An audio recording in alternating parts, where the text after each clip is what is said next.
youth runner here with Lakeridge star Chloe Huyler, 17 flat, moving up 4 spots to win Nike Northwestern at Eagle Island State Park. Obviously, it's always a benefit when kind of the elite group really separates itself pretty early on. But just the fact that you had a great battle, and you and Sophia just kept raising each other's level and kept bringing out the best of one another. Just from a standpoint of just like competitive energy, how much did that last stretch mean to you? Yeah, it was so fun. I mean, I saw her getting ahead of me, and so I knew that I couldn't let her go. And then I started to see myself gain on her, especially towards the hill. And so I just knew I had a lot more left. So yeah. Because like I was talking to Emily, and it's like everybody knew that like, hey, as long as we stay upright, like we're moving on, But just was that kind of a simulation, dress rehearsal, a test for you, like what you wanted, that last stretch to feel like at Glendoveer?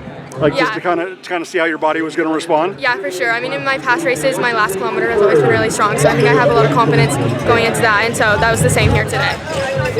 The fact that it's such a compressed part of the schedule to get through state and here, I know that you have not even come close to reaching your peak. Like, how excited are you just to kind of get an emotional reset, a physical reset, and then build toward December 7th? Because I know that you are going to be a very formidable woman in that race. Yeah, I mean, I think we have 3 weeks, so I'm just going to get some rest and then continue training and then hopefully do my best. And I'm looking forward to it, so it should be fun.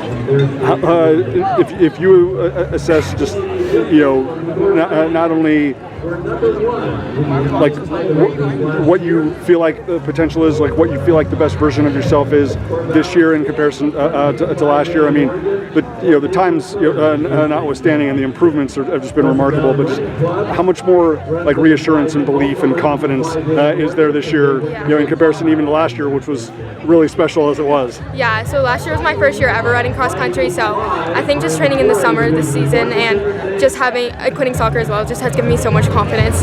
And I mean, I've obviously improved a lot. So going into NXR, I have a lot more confidence than I did last year, and I truly feel that I belong at the front this year. And last thing, just in terms of patience, right? Like, I mean, obviously, you handled it like you had been in cross country for multiple years last year. But I mean, the people that knew that everything was a first for you. Like, how much of a benefit was it to just kind of go through that? Whether things worked out great, whether a certain training block gave you encouragement, whether there was opportunities to learn, just in terms of kind of putting together the plan and the puzzle this year. Just having that wisdom, how much has that benefited you? Yeah, I mean, just the overall experience. I mean, last year I had absolutely no pressure going into the season, so it was just so fun. And so after seeing how well I did last year, I knew that this year was going to be special, and so there was a bit more pressure this season as well, but I already knew I was just going to do so much better just because of that experience that I had last year. Awesome. Chloe, stay healthy. Hope you get what you want out of the next 3 weeks, and we look forward to seeing you December 7th. Thank you.